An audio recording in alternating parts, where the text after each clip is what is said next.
Hurry! Where's my dog?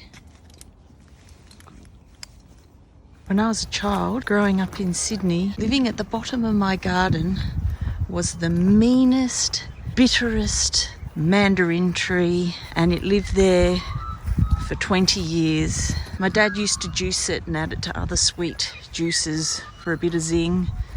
And now, living in my own backyard is a very similar style of mandarin.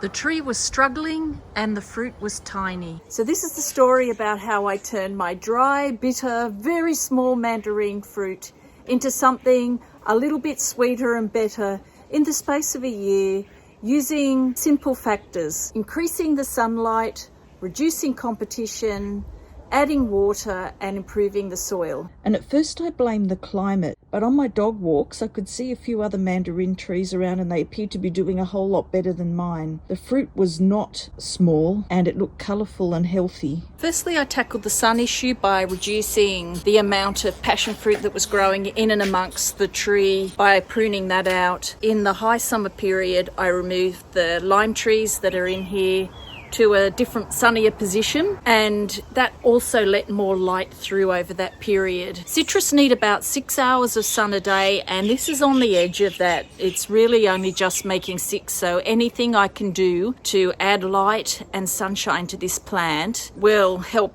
sweeten the fruit and increase the yield and the quality of the yield. Keeping the water up throughout the whole year is another essential factor to getting a good yield. Water not only keeps the plant hydrated, but aids in the uptake of nutrients and keeps your fruit juicy. To look at the soil and make sure that it's got all its nutrients. Improving the condition of the soil cannot be underestimated.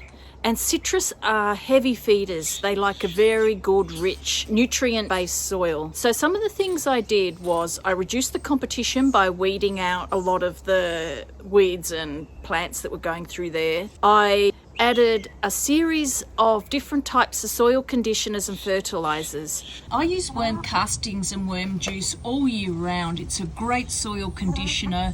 It puts micronutrients into the soil, and it also conditions the soil to give it resilience against things like frost and cold and also extreme heat. So it's a resilience product for your garden. To keep your worms in your worm farm, take the lid off to natural light, and the worms tend to move out of the light and go to the layer below. So I also do a bit of a pick over the soil and save as many worms as I can and put them back into the farm. I think Charles Darwin had a fascination with earthworms. I think he wrote a whole book extolling their virtues. I think they were also sacred to the ancient Egyptians, and you could be punished by some horrendous way for removing them. I feel like I need to save them and put them back in the worm farm. I might. I didn't want to stimulate new growth in the middle of winter, and so I concentrated on soil conditioning. I used seaweed, I used worm juice and worm castings, and I also used a little bit of comfrey tea. And I make comfrey tea myself from comfrey plant that I've got growing in the garden. In winter, I managed just to pick up a little bit of the dead leaves and branches, and produced in about 4 to 6 weeks, you produce trace elements to the soil.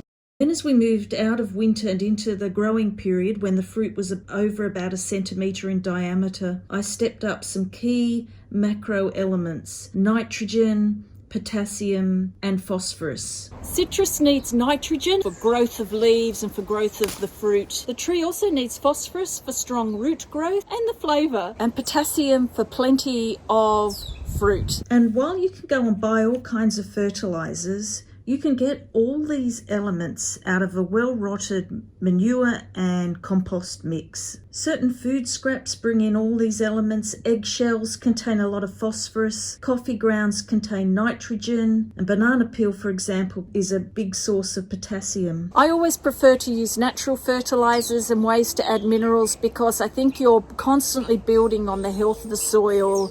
If you notice that your leaves are yellowing, it can be one or two things. In a cold climate region, it can mean that it's suffering from frost, but mostly it's about needing some fertilizer. Mulching not only reduces weeds, but as it breaks down, if you use the right kind of mulch, it can add nutrients to the soil. So I broke down a old wattle tree that had died using a mulcher, used sweepings out of the chook pen and other bits of compost into the mix. I also laid down some cardboard to really get on top of the weeds.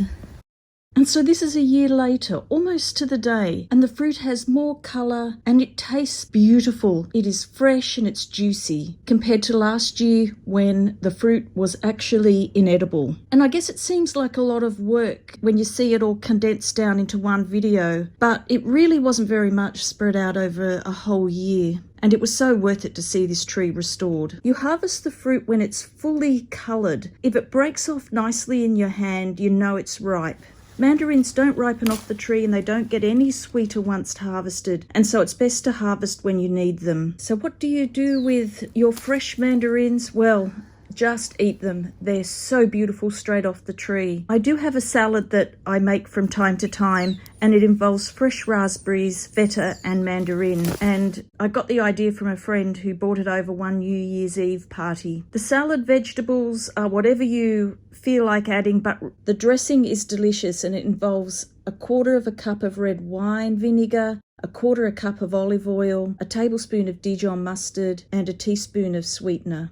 Shake it all up and dress your salad when you're ready to eat. And so I'll end this video here with doggy walks at the end of the day and at the end of a year's happy video making in my garden. I want to thank you so much for watching. Thank you for the subscriptions and the lovely comments, and I hope to see you in the next video. Bye.